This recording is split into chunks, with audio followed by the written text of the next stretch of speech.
ভরা মৌসুমেও মিলছে না ইলিশ। উপকূলীয় জেলার বাজারগুলো ইলিশ শূন্য। বঙ্গোপসাগর ও নদীতে তুলনামূলক মাছ কম, তাই কাঙ্ক্ষিত ইলিশ ধরা পড়ছে না।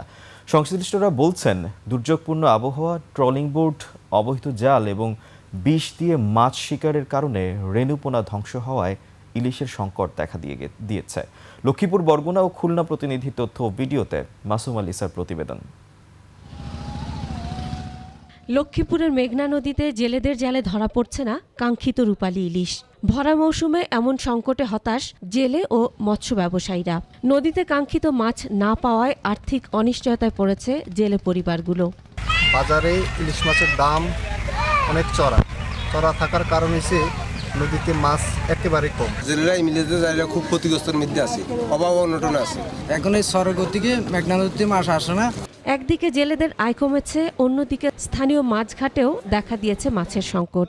যৎ সামান্য যা পাওয়া যাচ্ছে, প্রতি কেজি ইলিশ বিক্রি হচ্ছে প্রায় 2,500 থেকে 3,000 টাকা। জেলেরাও কষ্টে আছে, আমরা কষ্টে আছি। প্রায় 1.5 কোটি টাকার মতো নদীতে দাদন আছে, জানলে মাছও পাইতেছে না, টাকা উদ্ধার করতে পারতেছি না। জেলা মৎস্য কর্মকর্তা জানান, বর্তমানে গভীর সমুদ্রে অবস্থান করছেন জেলেরা। পর্যাপ্ত বৃষ্টিপাত ও নদীতে পানি বাড়লে পরিস্থিতির উন্নতি হবে। স্রোত এবং বর্ষা এই দুটো সমন্বয় কিন্তু ইলিশের চলাফেরা মুভমেন্টটা নির্ভর করে।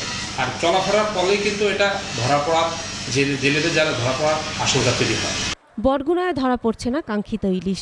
ব্যবসায়ীরা বলছেন, ট্রলিং বোট নির্বিচারে ধ্বংস করছে ইলিশ মাছ। অন্যদিকে দুর্যোগপূর্ণ আবহাওয়ার জন্য এই অবস্থা। এছাড়া অসাধু জেলে ও পার্শ্ববর্তী দেশের জেলেরা মাছের রেণুপোনা ধ্বংস এবং বিষ দিয়ে মাছ ধরার কারণে ইলিশের সংকট দেখা দিয়েছে। এমন অবস্থায় অসহায় হয়ে পড়েছেন ব্যবসায়ী ও জেলেরা। পায়রা নদী এবং বিষখিলী নদীতে কোনো ইলিশ মাছ নাই।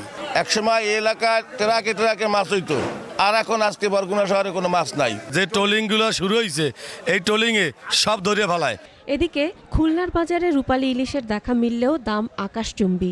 1 কেজি সাইজের ইলিশের দাম 3,500 টাকা, আর 1.5 কেজির মাছ বিক্রি হচ্ছে 4,200 টাকা।